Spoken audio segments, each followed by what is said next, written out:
आपके festive season को और स्पेशल बनाने हम लाए हैं धमाकेदार डील्स महालक्ष्मी सेल्स शिवाजी चौक, जहां आपको मिलेंगे laptops end gadgets, refrigerators single door end double door, washing machines semi and fully automatic, batteries and inverters, water purifiers, atta chakki, air conditioners, air coolers, LED televisions, deep freezers, VG coolers, and rates सारे online से भी सस्ते.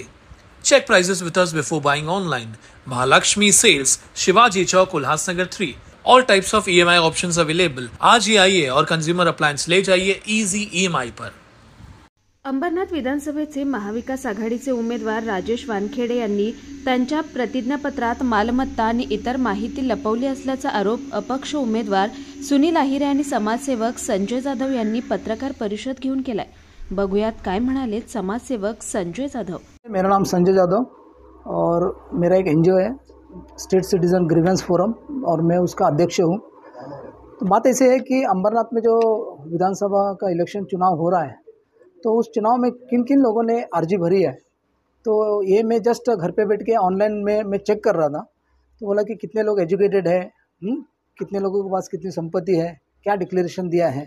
तो बहुत सारा candidate लोगों का मैंने जब declaration देखा तो कुछ उसमें से बहुत सारे लोगों का मुझे गुड लगा, क्योंकि मैंने ये भी देखा कि डॉक्टर बालाजी किणीकर जो है उनका एजुकेशन तो मुझे पता था, उनका लास्ट टाइम का जो बैलेंस ये था, इनकम बताया था, और अभी का इनकम वो सब मुझे देखा कि कम नहीं हुआ है, बढ़ते जा रहा है, बराबर.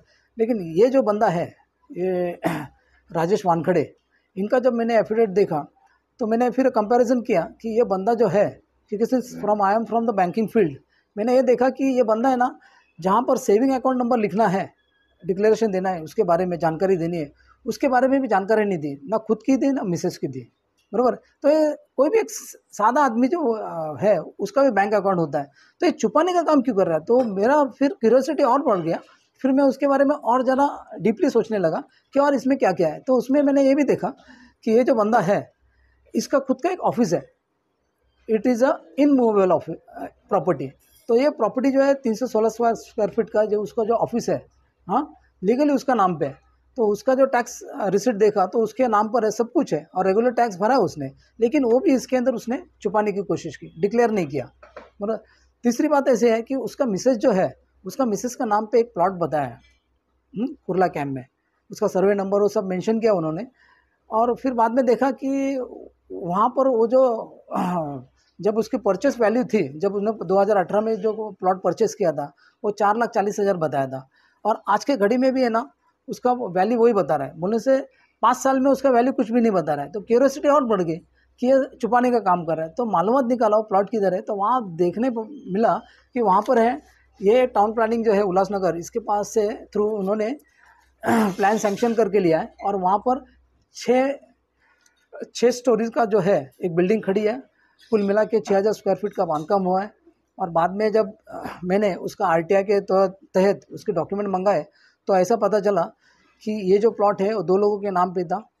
हाँ, एक थोरात करके, मिसेस थोरात करके था, श्रीमती थोरात, और इनके नाम पे था दिशा वानखेड़े, इनके नाम पे था. और वो उन्होंने डेवलपमेंट के लिए दिया है, रेडियंट बिल्डर्स एंड डेवलपर्स के लिए.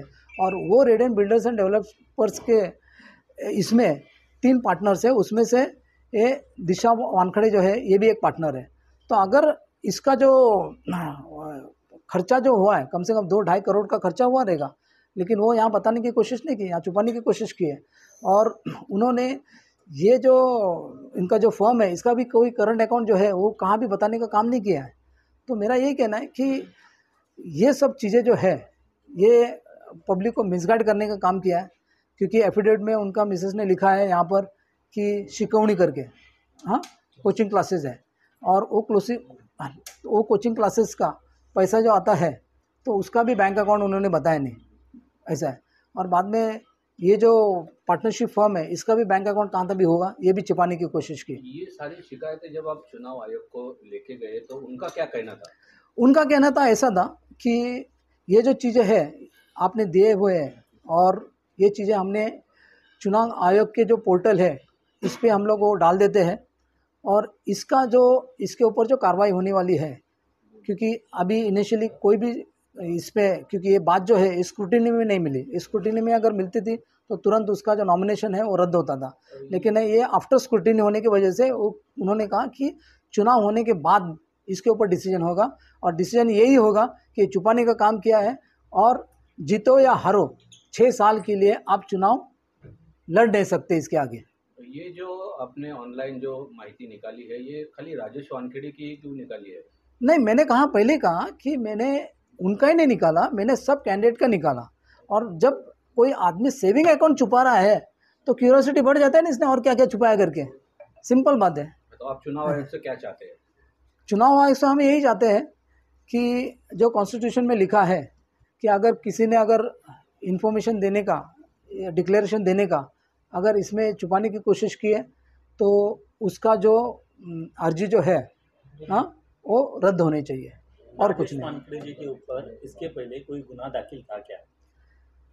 हाँ, ये बात तो मैं तो भूल ही गया बताने के लिए कि 2014 और 15 में एक 2-3 केसेस बताया था, और इस वक्त उन्होंने वो जो कॉलम है वो उसमें निरंक बताया, नील बताया है ऐसा है, लेकिन उसके बारे में मैं ज़्यादा जानकारी नहीं ली तो, क्योंकि वो लॉन्ग प्रोसिजर था।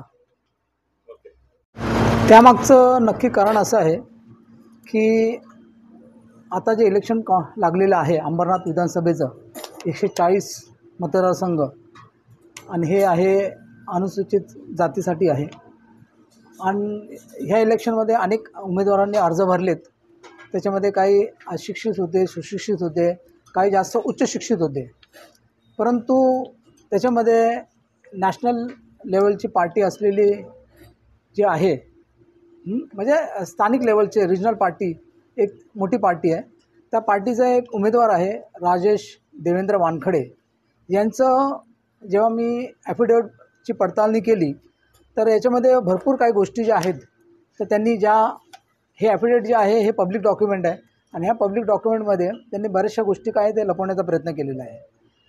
एक सिंपल गोष्ट आहे याच्यातली की याच्यामध्ये लिहिलेलं आहे की तुमचं बँक अकाउंटबद्दल माहिती द्यावी, म्हणजे बँक अकाउंट म्हणजे कसं आहे, फॅमिलीचं पण, म्हणजे स्वतःचं पण आणि मिसेसचं पण। मागच्या 2014 आणि 15च्या इलेक्शनमध्ये त्या ॲफिडेविटमध्ये त्यांनी बँकेची सविस्तर व्यवस्थित माहिती दिली होती, तिथं बँक ऑफ बरोडामध्ये त्यांचं अकाउंट होतं, परंतु इथे त्यांनी तो कॉलम जो आहे हा निरंक ठेवलेला आहे, म्हणजे स्वतःचा पण ठेवलेला आहे आणि मिसेसचा पण ठेवलेला आहे। आता एक सिंपल गोष्ट आहे की आजच्या घडीला प्रत्येकाचं बँक अकाउंट असतं, प्रत्येकाचं, कारण कसं आहे की हल्ली सर्व ट्रान्झॅक्शन असतात हे कॅशलेस ट्रान्झॅक्शन चालू असतात, तर प्रत्येकाकडे जीपे असतं, फोनपे असतं, आणि मोबाईलमध्ये सर्व गोष्टी अवेलेबल असल्यामुळे प्रत्येकाचं त्याच्यामध्ये अकाउंट असतं, परंतु ह्या फॉर्ममध्ये त्यांनी ते निरंक म्हटलेलं आहे। त्यानंतर त्यांनी त्यांचा व्यवसाय दाखवलेला आहे। आता व्यवसाय जो माणूस दाखवतो त्याचं सेविंग अकाउंट पण असतं आणि बँक अकाउंट पण असतं, तर त्यांनी तिथे करंट अकाउंट जे आहे स्वतःचा कन्स्ट्रक्शनचं हे दाखवलेलं आहे, बांधकाम व्यवसाय दाखवलेला आहे, परंतु त्याच्यामध्ये त्यांनी मागच्या 15 वर्षापासून जे ते व्यवसाय करत आहेत त्याचा अजूनपर्यंत त्यांनी स्वतःचं करंट अकाउंटसुद्धा त्याच्यामध्ये दाखवलेलं नाही, म्हणजे दाखवलं नाही म्हणजे थोडक्यात लपवण्याचा प्रयत्न केला असं वाटतं। त्यानंतर मिसेस जी आहे तिचं शिकवणी दाखवलेली आहे, आता ते शिकवणी क्लासेस जे दाखवलेले आहेत तर त्याचं पण करंट अकाउंट असलं पाहिजे, ते करंट अकाउंट नाही। परत दुसरी गोष्ट अशी आहे की त्यांनी जे इन्कम टॅक्स रिटर्न फाईल केलेलं आहे ते त्यांनी संपूर्ण निरंक दाखवलेलं आहे, म्हणजे तुम्ही एकीकडे बिझनेस दाखवता, शिकवणी दाखवता, मागच्या वेळेस जे 14-15चं जे ॲफिडेविट आहे या ॲफिडेविटमध्ये तुम्ही तिथे शिकवणीमधून त्यावेळेला 14-15ला इन्कम दाखवता 1,00,000-1.25 लाख रुपये, आणि ह्यावेळेला तो कॉलम त्यांनी निरंक ठेवलेला आहे। त्यानंतर दुसरी गोष्ट अशी आहे की, आणि ती खूप महत्त्वाची गोष्ट आहे की ज्या ठिकाणी त्यांचं ऑफिस प्रिमायसेस आहे ह्या ऑफिस प्रिमायसेसच्या जे आहे हे पण याच्यामध्ये दाखवलेलं नाही। एक जास्त मोठं ऑफिस नाही त्यांचं, 316 स्क्वेअर फीटचं एक ऑफिस आहे, 39 नंबर वॉर्डमध्ये आहे, आणि त्या ठिकाणी ते स्वतःचा बिझनेस पण करतात आणि पक्षाचं कार्यालय पण स्थापन केलेलं आहे। तो कॉलम पण जर तुम्ही बघितला तर तो कॉलम पण त्यांनी काय केलेला आहे, निरंक म्हणून ठेवलेला आहे, बरोबर। त्यानंतर त्यांनी त्यांच्या मिसेसच्या नावावर कुर्ला कॅम्प हे सुभाष टेकडी इथे एक प्लॉट दाखवलेला आहे, आणि तो प्लॉट जो आहे तो साधारण एक 236 स्क्वेअर मीटरचा प्लॉट आहे। 2018ला तो प्लॉट विकत घेतला होता 4,40,000ला, आणि आजच्या घडीला पण त्याची सेम व्हॅल्यू दाखवलेली आहे, बरोबर। परंतु सर्वात मोठी गोष्ट अशी आहे, तुम्ही मगाशी सांगितलं की त्यांचा शिकवणीचा व्यवसाय आहे हां. त्यांच्या मिसेसचा. हां. मग आणि त्या आता बिल्डर पण आहेत का? हो. तर त्या बिल्डर कशा आहेत की तो प्लॉट जो आहे तो आता त्यांनी डेव्हलप केलेला आहे तिथे, आणि इथे ॲफिडेविटमध्ये तो ओपन प्लॉट दाखवलेला आहे, तिथं काही डेव्हलपमेंट नाही. परंतु मी तुम्हाला पुरावा दाखवतो की पुरावा असा आहे की हे RTIमध्ये काढलेलं डॉक्युमेंट आहे. मी असंच कुठलं तरी झेरॉक्स काढले आणि त्याला काय हे केलेलं तसं नाही. RTIचं डॉक्युमेंट आहे. त्याच्यामध्ये उल्हासनगरचा जो प्लॅन सँक्शन जो आहे हा त्यांच्या नावाने दिलेला आहे, आणि साधारण तो जवळपास तिथं 6000 स्क्वेअर फीटचं बांधकाम झालेलं आहे. म्हणजे ग्राउंड प्लस 6 फ्लोअरची बिल्डिंग आहे तिथे. तर एकूण 5.5 ते 6000 स्क्वेअर फीटचं बांधकामसुद्धा झालेलं आहे. आता हे जे बांधकाम जे आहे हे करतावेळेस त्यांनी काय केलेलं आहे की त्यांनी रेडियंट बिल्डर्स अँड डेव्हलपर्स यांना हे डेव्हलपमेंटला दिलेलं आहे, बरोबर आहे. आता डेव्हलपमेंटला दिलेलं आहे, त्याच्यामध्ये त्यांनी त्या कंपनीमध्ये स्वतःला पार्टनर म्हणून पण दाखवलेलं आहे. त्याच्यामध्ये 3 पार्टनर आहेत. आता 3 पार्टनर आहेत, तर यांचा पण काहीतरी स्टेक असला पाहिजे. आणि जेव्हा तुम्ही एखादा जागा डेव्हलपमेंटला घेता त्यावेळेस तुम्ही काय करता की तुम्हाला जे पण ट्रान्झॅक्शन होतं त्याच्यासाठी तुम्हाला करंट अकाउंट थ्रू ट्रान्झॅक्शन होतं, तर ते करंट अकाउंटसुद्धा इथं नमूद केलेलं नाही, असं आहे. तर सांगायचं असंच आहे की हा जो फॉर्म भरलेला आहे, तर हा जो फॉर्म आहे त्यांचा ॲफिडेविट जे आहे, हे ॲफिडेविट जे आहे हे त्यांनी काय केलेलं आहे की म्हणजे एक सर्वसामान्य माणूस जो असतो त्याला फॉर्म कसा भरायचा, तो पहिल्यांदा जो फॉर्म भरतो त्याप्रमाणे हा फॉर्म भरलेला आहे. कारण त्यांनी ते काय केलेलं, ऑनलाईन तो फॉर्म काढलेला आहे आणि तो भरलेला आहे. म्हणून त्यांनी काय केलेलं आहे की सोयीप्रमाणे छोटे काटछाट करून बऱ्याच गोष्टी ज्या आहेत या दाखवलेल्या नाहीत. त्यानंतर त्यांनी एज्युकेशन जे आहे 2014 आणि 15 त्यावेळेस त्यांनी दाखवलं होतं की 12वी शिक्षण आहे.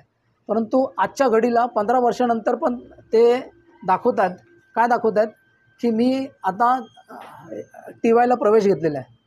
सांगायचं काय माहिती आहे का की एखादा माणूस 13-14ला जे ॲफिडेविटमध्ये सबमिट करतो की मी 12वी शिकलेलं आहे, आणि ह्या 15 वर्षाच्या काळामध्ये सुद्धा जो माणूस ग्रॅज्युएशन कंप्लीट करू शकत नाही, बरोबर आहे, त्या माणसाचं 2013 आणि 14ला जे इन्कम होतं ते 5 लाख रुपये इन्कम होतं, आणि ह्या वेळेला पण त्यांनी 5-5.5 लाख रुपये इन्कम दाखवलेलं आहे.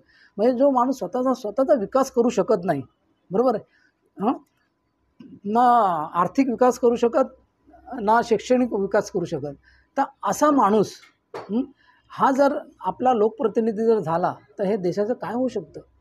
ही गोष्ट सर्व मी बघितल्यानंतर मला खूपच वाईट वाटलं की आजच्या घडीला की आज त्यांच्या पक्षामध्ये अनेक चांगले उमेदवार असतील, सुशिक्षित असतील, एज्युकेटेड असतील, तर इथे जे डॉक्टर आहेत, जे 5-15 वर्षापासून जे आमदार आहेत, त्याच्या तोडीला एक डॉक्टरच उभा केला पाहिजे होता ना. होता तुमच्याकडे डॉक्टर, नाव मला सांगायची गरज नाही. सांगायचं हेच आहे की हे जे ॲफिडेविट आहे हे यांनी ह्या ॲफिडेविट. निखिल चव्हाण, स्वानंद मीडिया, अंबरनाथ.